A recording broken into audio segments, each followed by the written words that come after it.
Hello,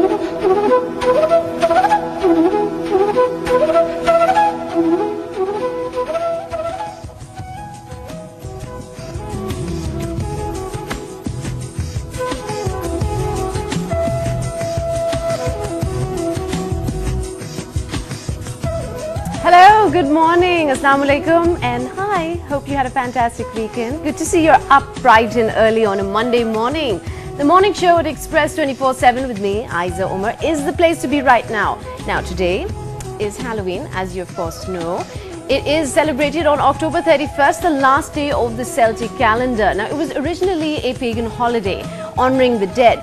All Hallows Eve, as it was known before, dates back to over some 2,000 years. Now, the Halloween culture can be maybe traced back to the Druids, a Celtic culture in Ireland, Britain and Northern Europe. The Celtics believed essentially that the souls of the dead roamed the streets and villages on that night. Since not all the spirits were thought to be very friendly, gifts and treats were left out to pacify the evil and ensure that next year's crops would be plentiful, hence the custom of trick or treating. But before we get into what Halloween is all about here in Pakistan, including a special guest who will walk us through how events are planned on this day, let's talk about the headlines. Now, national papers, we'll start off with the Express Tribune reports on the government plans to launch a 300 billion rupee fund to clear up the existing intercorporate circular debt that has financially crippled the energy sector. I mean, really, it's about time. I know we keep hearing these statements, but maybe this time we'll actually see something happen. Now, in the Dawn, we have a report on the revival of a 29 billion rupee bailout package for the Nandipur thermal power project of 425 megawatts, a project that has been delayed again and again for more than 2 years despite prolonged load shedding in the country. And if this gets this kick started, most likely less power shortages for us. Now, Daily Times focuses on a report by a German weekly that claims Pakistan's Ayza spied on German security forces in Afghanistan, raising fears that sensitive information could end up in the hands of the Taliban. And if we look at the international papers, starting with the New York Times, that is reporting on the United States' seemingly desperate attempts to end the war in Afghanistan, seeking help from Pakistan's Ayza to kickstart the reconciliation process with the Haqqanis and Taliban, which again, I don't have to repeat it. Just from Friday's show, we were talking about how that stance was very different, with Pakistan being blamed to fighting the proxy war in Afghanistan through Haqqanis. Now, The Guardian highlights NATO's stance on the Syrian unrest. Even after successes in Libya, NATO is unwilling to undertake a mission in Syria despite the mounting death toll, citing lack of international consensus and wider regional support. You know that China and Russia vetoed this whole fly zone statement, but let's see what happens. In Al Jazeera, there is a report on Prince Khalid bin Talal, a member of Saudi Arabia's royal family, increasing a reward to $1 million for the capture of an Israeli soldier to swap him for Palestinian prisoners. All right then, we've touched the headlines. This time, I promise you, I'm not going to bludgeon with you with that much news as we did last time. So let's quickly move into the day in history. What is so special about today? On this day in 1984, Indian Premier Indira Gandhi's Sikh bodyguards shot her with their service weapons in the garden of her residence in New Delhi as she was walking past a gate guarded by the two guards. Now, Gandhi died on her way to the hospital. The assassination was in response to her ordering of Operation Blue Star, in which the Indian Army attacked an important Sikh temple and tortured thousands of innocent Sikhs to death. What else happened on this day? English romantic poet John Keats was born on this day, 1975. Keats is one of the key figures in the second generation of the Romantic movement, despite the fact that his work had been in publication for only 4 years before his death. Keats was not celebrated during his lifetime, but after his death, he grew to become one of the most beloved of all English poets in the 19th century. His poems and letters are some of the most popular and analyzed in English literature. I'm sure you use John Keats a lot when you're writing your nice romantic letters to your special loved one. At least he shows up on Valentine's Day regularly. And for those literature aficionados who are really big on poetry, John Keats is one person who is regularly discussed and his work is recited again and again.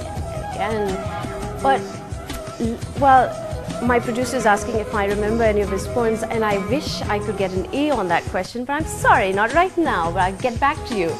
Moving on, let's see what else happened on this day in history.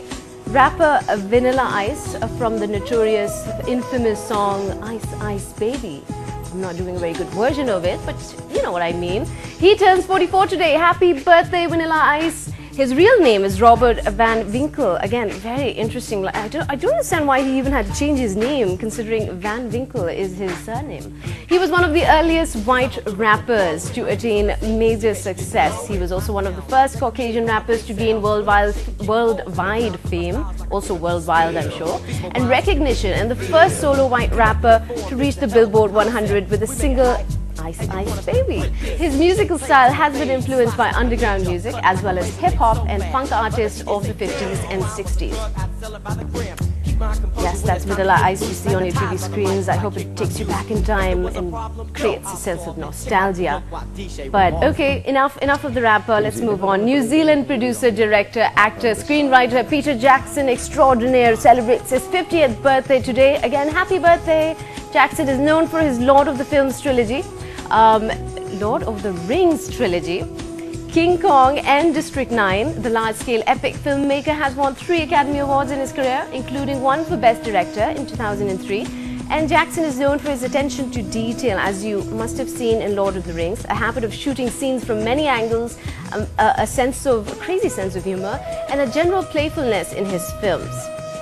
And another day in history, this for those out there who are big U2 fans. Yes, have I got you sitting straight in your seats all of a sudden? You probably know this already, but drummer for Irish rock band U2, also one of the founders of the band, Larry Mullen, turns 50 today.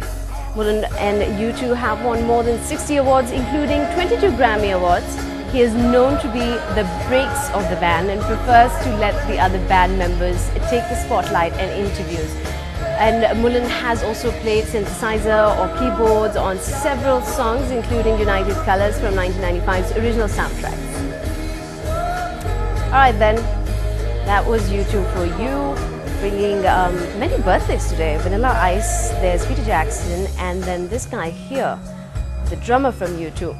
Well, you know the drill. What's next is a quick look at what happened in the past 2 days. You know, it was the weekend. I'm sure you were partying like crazy and were not following the news. In case you weren't, let's go through what happened in the past 2 days. Now, it was a weekend packed with intense emotions, patriotism and sloganeering, at least in Pakistan. Major political parties held back-to-back rallies with PML and firing the first shot in Lahore on Friday. MQM got in a competitive mood and hit back with their own rally in Karachi on Sunday evening. And on the same evening in Lahore, Imran Khan was out at Minar-e-Pakistan with his highly charged hopefuls. That's a big, huge crowd he drawed. The PMLN kicked off its Go Zardari Go campaign in Lahore from Nasir Bagh to Bhatti Chowk right after the Friday prayers. Chief Minister Shehbaz Sharif had a lot to say about the president, mostly acerbic stuff, which I'm not going to repeat here right now, it's too early for that. In a nutshell, he demanded a corrupt president should quit and give way to democracy. In retaliation, MQM Chief Altaf Hussain, during his Sunday rally, reiterated support for the president and slammed Shehbaz Sharif for allegedly using derogatory language when referring to President Asif Ali Zardari. A bit ironic, if I may. Emerging triumphant from the weekend of political tug-of-war was cricketer turned hero symbolizing hope and change, Imran Khan. Now, the number of supporters who turned up was an astonishing estimate of about 65 to 70,000 people, according to journalists and intelligence sources, many of them young adults. Now, Khan laid out a 10-point agenda for the country, warning that change is not only imminent, but it's already underway. And those of you who actually went to Imran Khan's Jalsa here at Minar-e-Pakistan, please write in and send us a message of how your experience was. Now, what else has been happening? Pakistan Tehreek-e-Insaf wasn't just active in Lahore this weekend on this PTI rally. Earlier on Friday, Imran Khan's political party also capitalized on anti-US sentiments by making drone strikes in tribal areas the focal point for its anti-government rally in the capital. Imran Khan led an anti-drone demonstration on Friday, but only about 2,000 people joined him. That's a bit of a sad number. He addressed emotionally charged youths and tribal elders in front of the Parliament House, condemning drone attacks and declared the government's complicity to the strikes. So the rally began at China Chalk and it ended in front of the Parliament House. PTI activists were also seen carrying placards and raising slogans and whatnot. And just 2 days later though, a US drone fired 6 missiles at a home in North Waziristan Sunday morning, killing 6 people and God knows how many civilians. Now I'll have to mention here that the main sort of force pushing this strike forward, this protest against drones, was UK's lawyer-based NGO called Reprieve, which was led by Clive Stafford, and Jemima Khan was actually there to participate and forward this cause. Now, moving on, what else is up? Since it's Halloween, I thought it was pertinent to bring this to your knowledge. Who could have imagined that ghouls and ghosts and everything related would turn out to be so fruitful for costume and confectioner industries? October 31st is a night to shine for these corporations. Now, according to an annual survey, consumers are ready to spend a whopping $6.86 billion this Halloween. That's a huge bounce back, by the way, from 2009 when the recession caused sales to drop 22% to $4.31 billion. Now, the US National Confectioners Association reveals that sweet makers reap 8% of their annual sales during Halloween, making it candy's biggest holiday. Costumes, cards and decorations account for the rest. This year, overall costume purchases are pegged to about $2.11 billion. Americans plan to spend $300 million just on pet costumes, while decorations are expected to sell at $1.6 billion. And greeting cards, another $320 million. That's crazy. That's a huge sum of money. Seriously. I mean, what? Wow. And then they say the economy is in a recession. Anyway, moving on. Another very pertinent thing and another pertinent topic to touch since it's Halloween and today is Halloween, so it's pretty much the time is up to come up with your innovative and creative Halloween costume. It's a bit of a tongue twister, sorry. So in case you haven't given a thought to join the festivities until just now, don't cut holes in your white bed sheet just yet. Even though that's a pretty good idea, you know. Just 2 holes in a white bed sheet and you're a ghost. Anyway, we've gathered some quirky, cool and funny ideas for your last minute get-ups. Go all out with a sense of humor and a whole lot of confidence. First up, a smashed iPhone. You'll need a tin foil, a saran wrap, duct tape and acceptance that your phone is most definitely getting destroyed tonight. Now, how are you going to sell it? You behave like a completely idiotic disaster while still having everyone think that you're the coolest one at the next party. Oh yeah, rock on. Next guy who just woke up from...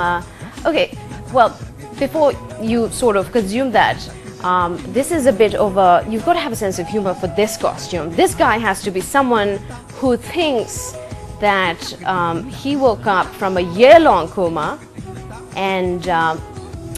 for that, you don't need to do much except wear some kind of like retro outfit, and you have to act basically. Well, okay, let's talk about first what you need. You need a piece of clothing.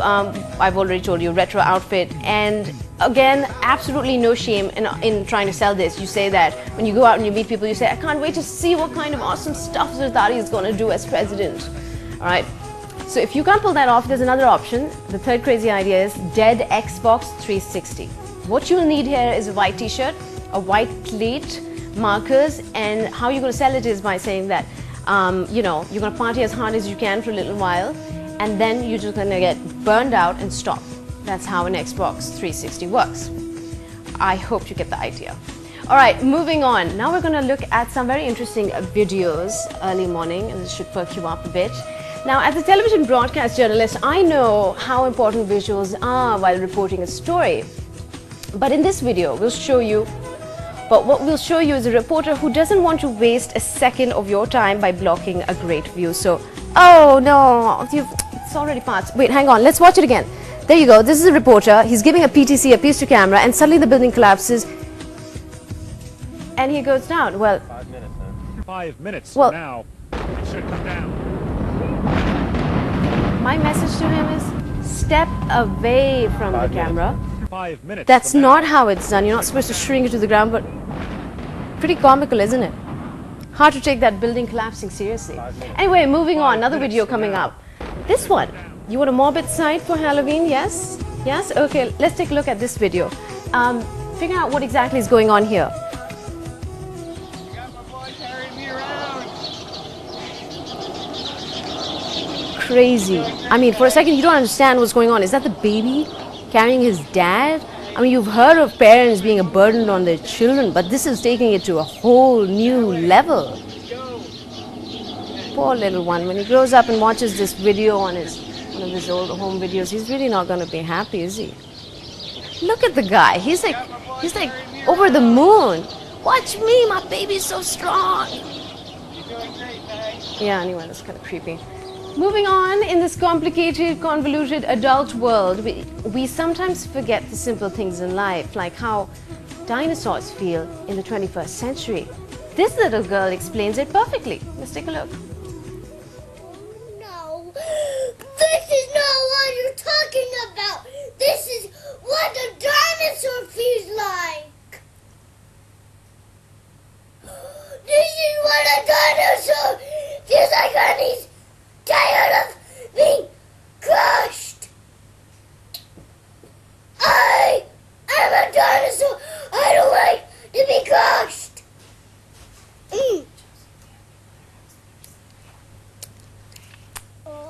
Very riveting, isn't it? Now do you understand how a dinosaur feels like in the 21st century? Please, have some empathy for the creatures, as she so aptly explains to us. Now moving on. This next one will just make your heart melt into a puddle. A 5-year-old beagle that had been sent to his doom along with 18 other dogs to an Alabama gas chamber came out alive and well, happily wagging his tail. Now the pooch was sent to be lethally gassed at an overcrowded animal shelter, but when the animal control officer returned to the locked chamber, the other dogs were dead, while our hero Daniel was miraculously unharmed by the deadly gases. The beagle has been given the name Daniel by animal activists, inspired by the biblical story of Daniel who walks out of the lion's den without a scratch. Now, the dog's survival tale has attracted hundreds of people vying to adopt him, convinced that angels had come to the rescue. Now, that's what I call divine intervention, even in a dog's life. Okay, now, time for our my favorite segment of the day, which is the breakfast segment. You know how it's so early and we slog away bringing you the morning show, and sometimes we forget to eat.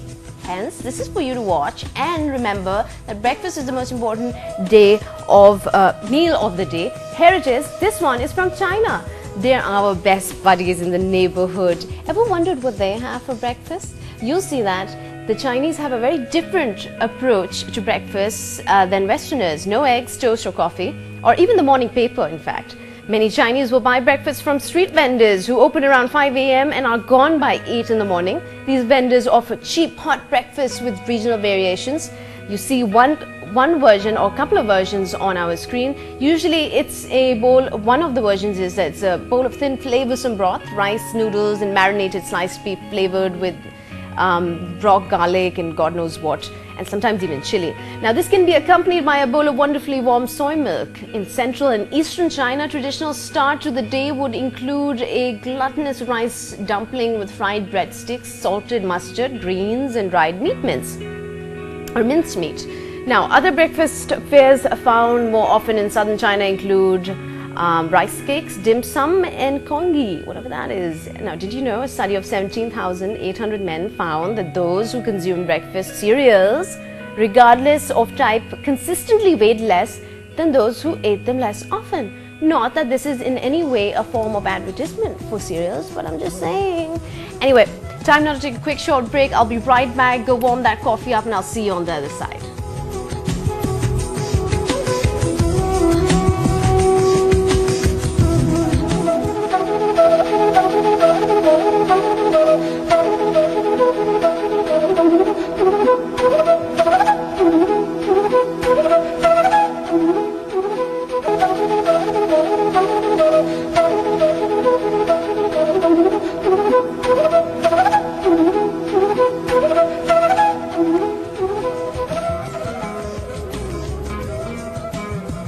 Welcome back. Good morning. You're watching the morning show at Express 24/7, and it's time now to bring in our guest. This one is going to talk to us about Halloween here in Pakistan and how it's a big deal now since a lot of events take place. But before that, let me just quickly introduce Cecil S. Chaudhry. I am so sorry, Cecil, I keep mutilating your name.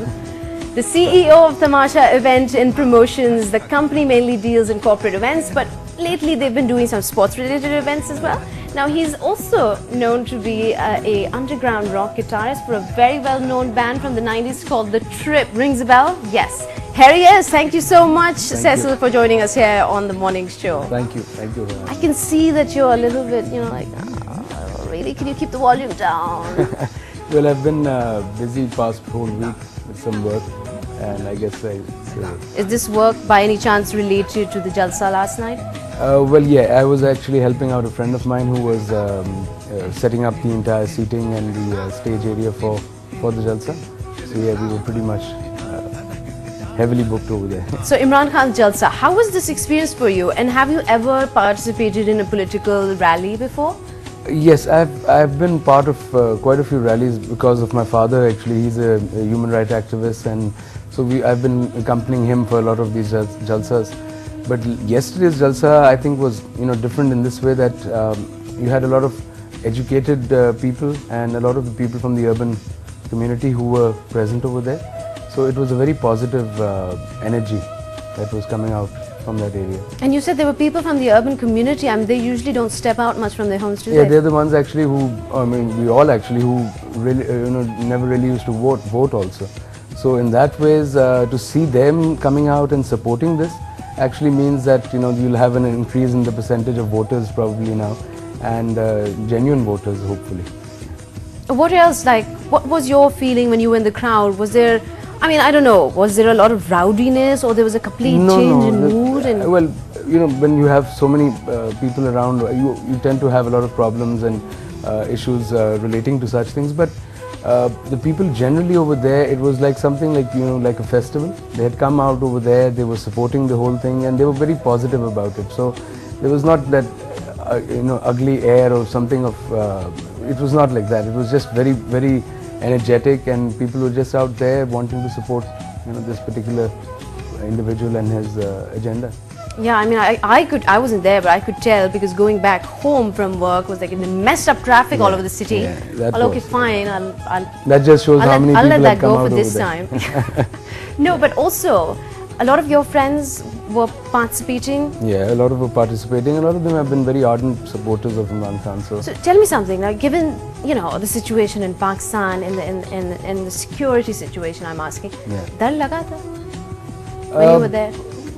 Yeah, initially, there was a bit of apprehensions as to what may happen or something. But when you were there, present, you forgot about all that. You were just into the flow of the entire rally and just sort of getting energy out of everyone else over there. So you really didn't think much about anything wrong going on or anything untoward that may happen over there. I didn't feel that vibe once I was there. Wow. Yeah. I mean, that helps, I suppose, to sort of focus on what's important. Yeah. Well, okay. Moving on from the PTI Jalsa that you participated in. Let's talk a little about your skills as an event manager and why on earth is Halloween becoming such a big deal in Pakistan. It's a, I mean, not that I have anything against it, but it's such a Western imported tradition, and suddenly everyone's having Halloween parties and big, corporate junkets, Halloween themed. What's that all about? Well, first of all, I don't think there's anything wrong in it. If it's a Western culture or whatever, there's nothing wrong in it because we as individuals over here are starved for entertainment. We so want you're to like, for okay, an let's excuse. get Halloween and work on that.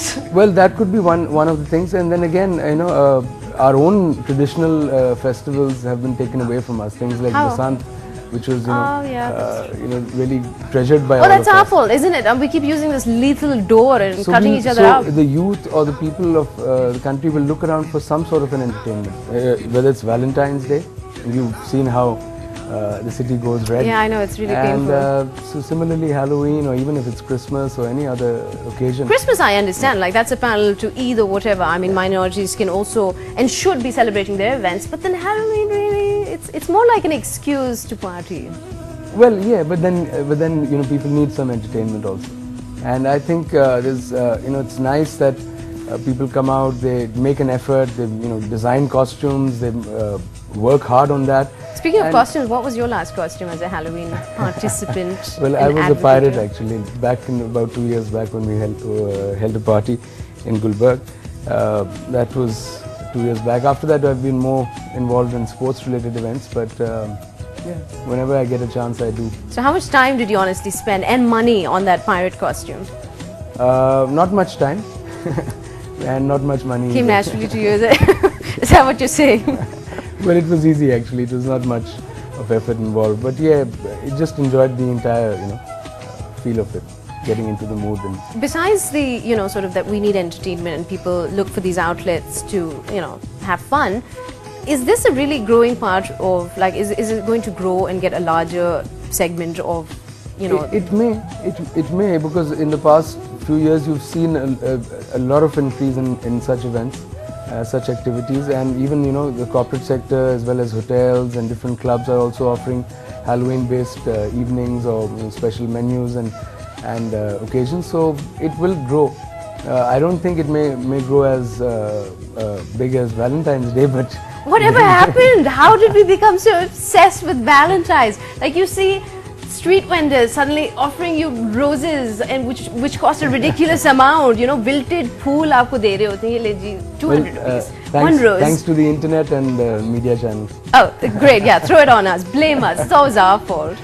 But yeah, I mean, it's crazy. It's really, I mean, and even people, like, you wouldn't expect that a roadside vendor would know anything about Halloween, but they'll throw their wares at you, like, yo, this can work, it's a good costume idea. They've become more aware now, I guess. Yeah. Terrible media, these people, I swear. Should be banned. But so, any new project that you're working on as part of the Tamasha event? Well, we've been focusing in the past 2-3 years more in sports-related events. And my personal objective is to actually try and get the private sector, get the working class involved more in sports, because it's a more positive medium. And so we acquired this license from UK called the Pakistan Corporate Games, and we are hopefully going to launch that and hold that event somewhere in February 2012. And it's really an Olympic-based type of a sport where you, me, the regular working class gets to participate in a particular sport and play for gold, silver and bronze medals. See, that's what we should be focusing our energies on, as people looking for entertainment, and hence, and it's good, positive entertainment. Exactly. But do you think we have the sort of, like, how do you bring together people like you and I onto one platform to play sports? I mean, usually you have students coming and representing their schools, or like having regional competitions. How do you bring the average Joe into this? The Pakistan Corporate Games objective is to try and get people not just to play sport, but through sport to be able to interact with each other, on a business to business level or on a business to customer level, where you can promote your products, you can promote your service, as well as individuals can sort of build up on their own, through interaction can build up their own personal careers in that ways. So sports is really, again, it's the excuse, but when you mix it with sports, you tend to have a more positive vibe coming out from there, and that's what we're trying to achieve. We want the regular working class to participate, even if they're not professional sports persons. Just for the heck of it. Yeah, it's just to enjoy, have a nice 4 days, a weekend of sports and entertainment all mixed in together, and nothing like a gold medal to sort of motivate. Yeah, why not? Here you go. And then you're the best in running. Then you can be proud. You can proudly announce, okay, I won it for Express 24/7 now. Oh, isn't that sweet? I don't know how that will work out, but sure, why not?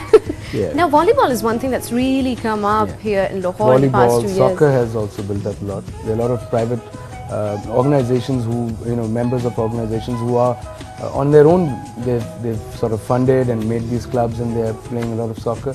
So that's we're looking at a lot of people. In fact, even karting is something which is really go-karting. Go-karting, I love go-karting. It's so nice. We'll it's so expensive. It rips a hole in your pocket, but my God, what an That's one of the rush. sports of the corporate game, so you can participate in that. Really, I'm all for it. Now I'm going to back you guys, finally. Right.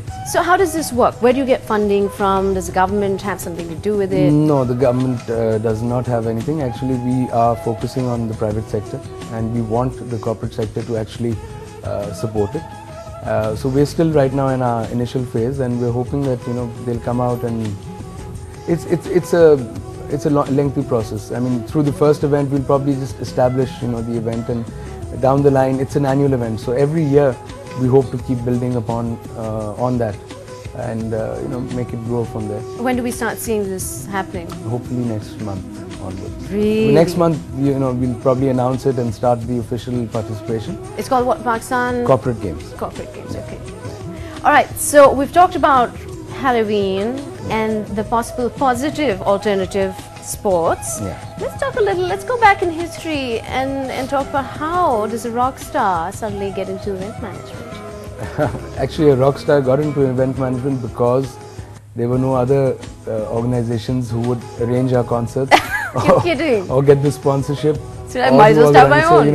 So, we used to get sick and tired of running around everywhere and practicing and rehearsing for the concert. And that's where the whole idea came out from, that there should be an organization which takes care of all those problems and all those requirements while we can focus on playing. But what actually ended up happening is that I got so involved with my own event management stuff that my own music thing sort of fizzled out. Oh. But at the end of the day, I mean, you can see how many event companies have mushroomed now in the past decade. So that's good. It's good for the industry. So let's go a little further back in history. How did you end up, Trip became a big name. I mean, I remember going to those annual rock fests. Peace Festival. Peace Festival, anything but peace, because it was like death metal playing, and the only sort of place where you would see men flattered by other men fawning over them, and not be sort of labeled in a wrong way. It was a peace festival, and it was labeled Peace Festival at that time in the 90s because all the other type of concerts that used to happen had a lot of hooliganism and a lot of stuff happening. Ours were very calm and cool. Everyone was chilled out and they were having a good time, so they didn't have any issues. Yeah. I mean, it was organized, it was very organized, and they weren't really crazy. Probably also because there was such a you were sort of targeting such a niche part of the community. Yeah. Because most of the bands were all, in fact, all the bands at that time were performing in English, and there was not much of a market for English songs. So you had a certain class of people that were coming, and they were primarily coming there to listen to music, nothing else. So they just enjoyed themselves over there. Yeah, I distinctly remember sitting right at the back, while in the front there would be like a line of men who would sort of create this image of chicken, hens pecking, because they'd be like banging their heads or whatever. It was supposed to be some kind of oh, hail thee, I just, love your music. But we were mostly into 70s rock, so not much of headbanging, but a lot of... I suppose you were very highly Pink Floyd inspired, sort of. Yeah. So a little more about that underground music. I understand you got busy with event management, but how did the whole thing die down? Now there's this nothing like that ever happens really on that scale. It's not really died down, but at the same time, what I would like to say is that with the influx of media, I'm not blaming the media at all. It was a positive thing that a lot of people got to maybe just make one song in their house and get it out, or make a video or something. So that the procedure changed. Where in our time or in the 90s we would be practicing hard, practicing for about a month, and then put up a show. Things became much more easier. You were sitting on your computer, you could make one song with your software, and you could have it out on the radio or make a video and come out. So there was a shift actually. People sort of moved towards those sort of channels, I guess. But there is still a lot of underground stuff happening, but not as not as popular as the 90s sort of had it. And well, it's an evolving process, I guess. It's going to go through its whole phase, and then you'll come out with a big music industry where only the good musicians actually survive. You think that's going to happen? Is that how it's evolving? I think it will. To be honest, in 1994, 95, when we used to perform, we used to be crying out loud that the audience should at least be able to distinguish between what is a live performance and what is a DAT-based performance. Well, and now people know. They do. Now if you're playing bad, people will boo you pretty much. So that shows that there is an awareness level. They know what is a live performance, and they know what is a playback thing. So as I said, it's growing, and it's ultimately the Besuras will also not find their ground over here, I hope. So yes, then you'll sort of, you know, like... Yeah. The good ones. Yeah, the good ones will remain. remain. But because you talked about how technology has made it much more easier to put your work out there. And hence we see less of these concerts happening. The underground sort of world has diminished. Do you think it has anything to do with the security situation in Pakistan? Most definitely. Most definitely. In the past, in fact, this security situation, I would say around 3 years back started, going bad. And that's when you saw a decline in live concerts taking place. Colleges having them, or the Alhambra used to have every month something happening. That's primarily been the security situation. It's because of that you're not having those type of shows anymore. You're having more closed and smaller gatherings actually. So the security situation has taken its toll, and we can only pray and hope that if things get moving in a better direction, then these shows will start coming up again. Well, I really hope they do, because you see, music is such a big part of every culture, every society, and even in Pakistan, that video that came out by Bakhairat Brigade, the Aloo Ande Wala, that's the one, right? I heard. So, I mean, okay, so it's a bit corny and everyone seems to be hanging on to the political satire angles. Sure, I mean, it sells. But still, there's talent out there, and we need sort of an outlet.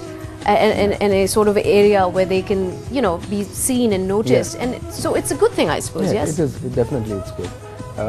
It just, it's just. I always say it's better to be involved in something creative and positive rather than sitting on PS2s and playing violent games, which I do at times myself, but not of lately. Oh, sometimes I suppose it's all right. Yeah. Kind of keeps your reflex, sharp. And anyways, Cecil, thank you so much for being here so early in the morning and giving us your 2 cents about the Halloween industry that is really picking up in Pakistan. But anyway, we wish you all the best of luck, especially on that Pakistan corporate sports event. Yeah. And more coming up on the morning show. But right now, we'll take a quick short break. Don't go away. I'll be right back.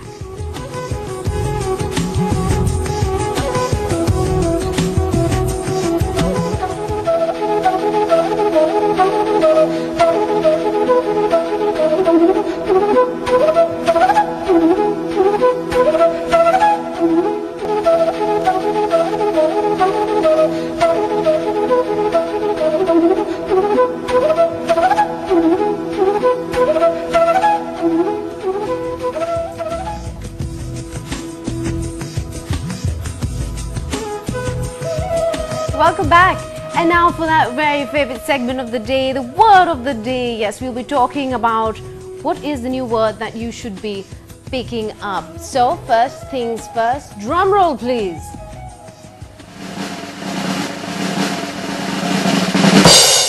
Perfect. The word is gourmand, meaning gluttonous, epicure person who takes excessive pleasure in food and drink. Yes, that will be me. Now you can use this by saying, for example, the owner of this hotel is a real gourmand as he tries out dishes every night, especially prepared for him. So that is the word of the day. And now, of course, is the quote of the day. While you munch over your word of the day, wash it down with this little tidbit from Johann Wolfgang von Goethe. And it is right here. Talents are best nurtured in solitude. Character is best formed in stormy billows of the world. Now, Johann Wolfgang, well, I can never really pronounce his name probably, was a German poet, novelist, philosopher and scientist who is considered one of the giants of the literary world. And why you should be sort of, like paying attention to this is, while talent is something that comes inherently or from inside you, character building is a lifelong process, and every day something happens to you, whether it's good or whether it's bad. Remember that thinking positive and learning from it and making the best of it is what will make your character the character that people will remember, a good character. So anyway, it's time for me to go. It's been a very interesting show today. We've talked a lot about Halloween and what you should wear. We even had a guest, Cecil Chaudhry, an event manager, who talked a little more about why is it becoming such a big deal. So I'll be leaving you now with a video, or as political satire guru Jon Stewart, may he keep us laughing, would say, your moment of zen. A house in Riverside, California is lit up with like a zillion strobe and floodlights, apparently a regular Halloween affair, not at all a burden on our already very scarce power resources. So what if it, you know, us brothers across the Atlantic go without bijli for 10 hours a day? It's alright, at least we can enjoy this video in the rare moments when the electricity is back on. Yay! Alright, over and out, and I will see you tomorrow bright and early in the morning. Good morning to you all. You've been watching The Morning Show with Ayza, Omar.